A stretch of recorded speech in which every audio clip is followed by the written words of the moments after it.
A dívida da China e dos Estados Unidos segue em alta e preocupa o Fundo Monetário Internacional, que vê risco para o equilíbrio da economia global. Fernando Nakagawa, convocado para explicar esse assunto para a gente. Tudo bem, Naka? Boa tarde. Bom, a gente está vendo aí, né? Os dois países se acertando em relação às tarifas, mas tem essa dívida ainda. O que essas projeções significam para os mercados e, é claro, olhando aqui para o nosso quintal, para o Brasil?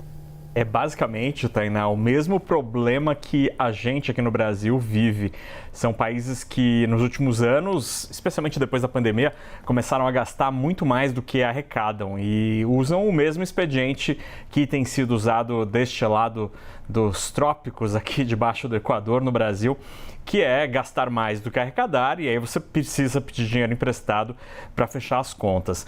No caso da China, a expectativa do FMI é que essa dívida pública, que hoje gira em torno de 80%, 85% do PIB, deve atingir 110%, 115% até o começo da década de 2030. E no caso dos Estados Unidos, deve atingir 140% em 5 anos. As dívidas dos dois países seguem crescendo e, para o mundo financeiro, a grande preocupação é igualzinho quando alguém te pede dinheiro emprestado. Quando alguém te pede dinheiro emprestado de maneira persistente, sem indicar que está ganhando fôlego para pagar a dívida maior lá na frente, acontece a mesma coisa no mercado financeiro. Se países como os Estados Unidos, ou a China, ou o Brasil, tomam dinheiro emprestado sistematicamente, mais e mais, a dívida só cresce e não há medidas para tentar melhorar as contas e ajustar e precisar menos desse dinheiro emprestado,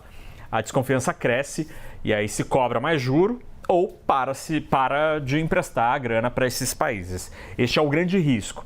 Mas nessa relação complexa entre Washington e Pequim, Tainá, é interessante porque Pequim pode ser mais importante para Washington do que o contrário, pelo menos quando a gente fala da dívida. Por quê?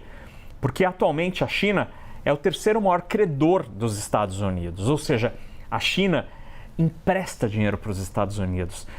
Atualmente a China tem 730 bilhões de dólares em títulos do governo americano, emitidas pelo governo americano, essas letras, né, esses títulos, e que estão na mão dos chineses. Se eles decidirem, de uma hora para outra, vender tudo isso no mercado, certamente você teria uma bagunça generalizada. Então, os dois países têm problemas parecidos com o aumento da dívida, mas a China tem um ingrediente a mais, que é a possibilidade de bagunçar esse mercado, já que eles têm uma grande parte da dívida americana financiada pelos próprios chineses. E aí, só por curiosidade, hoje o Brasil é o 16º maior credor dos Estados Unidos. Sim, o Brasil empresta dinheiro para os Estados Unidos via reservas cambiais e hoje o Brasil tem basicamente 200 bilhões de dólares da dívida americana que está nas mãos aqui do Brasil, lá no Banco Central.